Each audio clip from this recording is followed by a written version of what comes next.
Assalamualaikum warahmatullahi wabarakatuh. Di sini saya Amalia Hatta dengan NIM 10572116520 dari kelas M20E akan menjelaskan sedikit mengenai peranan proyeksi bisnis bagi perusahaan. Sebagai pendahuluan, dunia bisnis dan usaha merupakan salah satu bidang yang banyak menerapkan peramalan atau forecasting atau proyeksi. Hal ini dapat dipahami karena sebuah perusahaan pada umumnya ada dalam sebuah lingkungan bisnis yang dinamis dan sering berubah dengan cepat. Sebelum lebih jauh membahas seberapa besar peranan proyeksi bisnis dalam kelangsungan hidup bisnis, maka kita perlu mengkaji definisi proyeksi itu sendiri. Berdasarkan teori yang ada, proyeksi atau forecasting merupakan estimasi munculnya suatu kejadian di masa depan berdasarkan data yang ada di masa lalu. Pada umumnya, proyeksi merupakan proses menganalisis data historis dan data saat ini untuk menentukan tren di masa datang. Bisa juga didefinisikan sebagai upaya sistematis untuk mengantisipasi kejadian atau kondisi di masa depan yang penuh dengan ketidakpastian. Dari beberapa definisi tadi dapat disimpulkan bahwa proyeksi atau forecasting berkaitan dengan upaya mengestimasikan apa yang akan terjadi di masa depan, berbasis pada metode ilmiah, ilmu dan teknologi serta dilakukan secara sistematis. Forecasting sangat berperan penting dalam bidang bisnis serta ekonomi. Siapa saja pihak yang membutuhkan forecasting? Setiap perusahaan pasti membutuhkannya. Apakah perusahaan bisnis yang berorientasi laba maupun perusahaan yang tidak berorientasi laba? Pada umumnya menggunakan forecast. Hal ini disebabkan setiap perusahaan harus membuat perencanaan mengenai apa yang akan dilakukan pada masa yang akan datang. Suatu perusahaan membuat anggaran pada saat ini untuk digunakan pada masa yang akan datang. Permasalahan utama yang dihadapi oleh sebuah perusahaan dalam membuat anggaran adalah adanya ketidakpastian mengenai kejadian atau kondisi yang dihadapi di masa yang akan datang. Berikut ini adalah beberapa pertanyaan yang dapat digunakan untuk lebih memahami pentingnya membuat proyeksi bagi suatu organisasi. Pertanyaan pertama adalah jika suatu perusahaan menambah pengeluaran untuk promosi, iklan, bagaimana pengaruhnya terhadap penjualan? Kemudian yang kedua, berapa penambahan karyawan yang dibutuhkan apabila ada penambahan cabang dalam suatu perusahaan? Yang ketiga, berapa persentase kenaikan biaya perjalanan dinas terhadap penambahan penjualan tersebut? Pertanyaan-pertanyaan ini menambah pemahaman bahwa perusahaan memerlukan suatu proyeksi. Mengapa? Karena yang akan diketahui adalah kondisi di mana di masa yang akan datang, sementara saat ini tidak tersedia informasi mengenai apa yang akan terjadi di masa yang akan datang tersebut.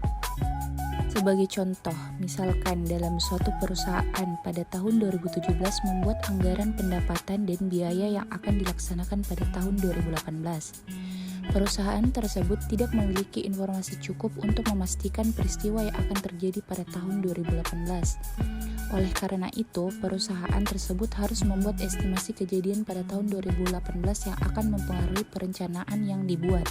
Estimasi yang dibentuk adalah terkait penjualan dan harga barang tahun 2018 untuk menentukan penerimaan pada tahun 2018 tersebut. Perusahaan membuat estimasi harga bahan baku, biaya overhead pabrik, biaya tenaga kerja langsung, dan biaya-biaya lainnya untuk menentukan biaya pada tahun 2018. Penerimaan dan biaya tahun 2018 yang dibuat oleh perusahaan pada tahun 2017 tentu saja merupakan contoh dari forecasting, karena besaran-besaran yang dipergunakan untuk menentukan penerimaan dan biaya tersebut berasal dari estimasi atau besaran dari masa lalu. Pada permasalahan terkini, saat ini kita tengah menghadapi masalah kenaikan harga minyak goreng yang sangat fantastis hingga 2 kali lipat dari harga aslinya di pasaran. Kenaikan harga minyak goreng juga terjadi di dunia karena kelangkaan bahan baku dan kenaikan harga crude palm oil atau CPO. Direktur Jenderal Perdagangan Dalam Negeri menjelaskan terjadi penurunan proyeksi CPO dari Malaysia, angkanya 8%, kemungkinan produksi dalam negeri juga akan turun dari target 48,9 juta ton akan dihasilkan 47 juta ton. Tidak hanya itu, krisis energi juga menjadi salah satu faktor kenaikan minyak goreng ini. Dalam menghadapi situasi seperti ini, hal seperti proyeksi atau forecasting sangat diperlukan untuk meramalkan situasi yang akan datang di masa depan dan bagaimana cara mengatasi hal-hal yang di luar dugaan. Ketika kita membuat proyeksi, hal yang perlu diperhatikan adalah situasi yang melingkupi apa yang akan kita ramal. Pemahaman mengenai situasi sangat diperlukan untuk menentukan metode apa yang tepat digunakan. Berkenan dengan situasi ini, terdapat 4 macam situasi yang memiliki peranan penting yang harus diperhatikan agar peramalan dapat berjalan dengan efektif. Yang pertama, time horizon. Periode waktu di mana hasil proyeksi tersebut akan menimbulkan pengaruh merupakan faktor penentu terhadap pemilihan metode proyeksi. Periode waktu atau rentang waktu pada umumnya dikelompokkan menjadi 3, yaitu yang pertama jangka pendek, yaitu 1 sampai dengan 3 bulan, yang kedua jangka menengah 3 bulan sampai dengan 2 tahun, yang ketiga jangka panjang 2 tahun atau lebih. Penentuan jangka waktu dalam membuat proyeksi bisnis perlu dipahami secara jelas, karena penggunaan rentang waktu proyeksi yang keliru akan menghasilkan proyeksi yang tidak valid. Contoh proyeksi menggunakan data penjualan selama 6 bulan terakhir untuk membuat proyeksi penjualan 5 tahun yang akan datang. Rentang waktu yang digunakan dalam forecasting ini tentu saja akan menghasilkan proyeksi yang tidak tepat. Yang kedua adalah control versus planning. Dalam permasalahan pengendalian atau kontrol, management by exception merupakan prosedur yang umum. Pengendalian dilakukan dengan menggunakan beberapa cara untuk menentukan sedini mungkin proses yang terjadi di luar kendali atau out of control. Dalam situasi tertentu, metode proyeksi harus mampu mengenali perubahan pada pola dasar atau hubungan pada tahap awal.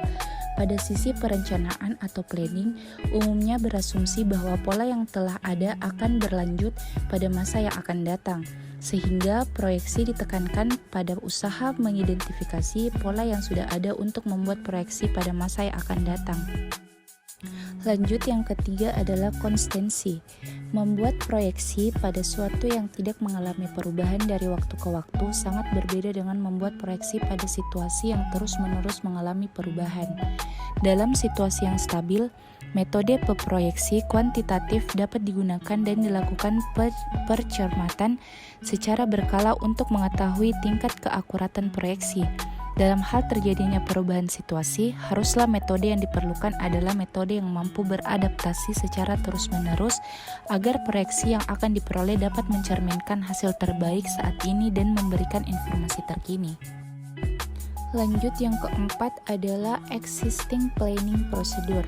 Setiap menggunakan metode proyeksi umumnya melibatkan perubahan pada prosedur perencanaan dan pengambilan keputusan. Hal ini tidaklah mudah diterapkan dalam organisasi bisnis, karena biasanya terdapat faktor resistensi atau penolakan oleh pihak tertentu. Oleh karena itu, perubahan sebaiknya dimulai dari hal-hal yang tidak jauh berbeda dengan prosedur yang sudah ada. Kemudian perubahan dan perbaikan dilakukan secara bertahap. Baiklah, itu tadi adalah sedikit penjelasan mengenai peranan proyeksi bisnis bagi perusahaan dan juga contoh permasalahan terkini yang terjadi saat ini. Kurang dan lebihnya mohon dimaafkan. Wassalamualaikum warahmatullahi wabarakatuh.